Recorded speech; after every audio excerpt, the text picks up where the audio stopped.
ఇద్దరు ఎంపీటీసీలకు, ఇక్కడ ఉపాధ్యాయులకు మరియు గ్రామ పెద్దలకు, విద్యార్థులకు, వారి తల్లిదండ్రులకు ప్రెస్ వారికి హృదయపూర్వక నమస్కారాలు. ఈ మెగా పేరెంట్ మీటింగ్ అనేది ఎన్నో విషయాలకు వేదిక. ఇది ఒక అందరి ఆత్మీయ కలయిక. పాఠశాలలో ఎన్నో బృహత్తర కార్యక్రమాలు జరుగుతున్నాయి. వీటిని ప్రతి ఒక్క విద్యార్థి చక్కగా ఉపయోగించుకోవాలి.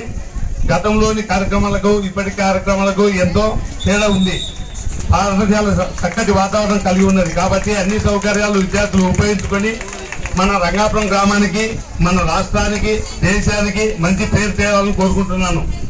మన ఊరు, మన మండలంలోనే విద్యలో ప్రథమంగా ఉంది. మీకు అందరికీ తెలుసు, మన ఊర్లో డిఐజీ స్థాయికి ఎదిగిన వ్యక్తి ఉన్నాడు. అట్లే ఎంతో మంది డాక్టర్లు, ఇంజనీర్లు ఈ గ్రామం నుంచి ఎంతో మంది ఉన్నారు. ఇప్పుడే కాదు, ఎప్పటి నుంచో.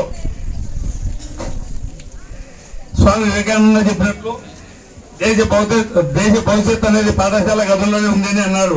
అబ్దుల్ కలాం గారు విద్యార్థి నిత్య సజీవిగా ఉండాలన్నాడు. సర్వేపల్లి రాధాకృష్ణ గారు ఓ టీచర్ గా ఉండి మన మద్దతు దేశ ప్రధాని జవహర్లాల్ నెహ్రూ గారు పిల్లలంటే ఎంతో ఇష్టం. మరి ఎందుకు ఒక దేశ భవిష్యత్ పౌరుల చేతుల్లో ఉంటుంది అనేది ఆయన ప్రగాఢ విశ్వాసం. కాబట్టి విద్యార్థులారా మీరు చక్కగా చదువుకోవాలని ఆశిస్తాను.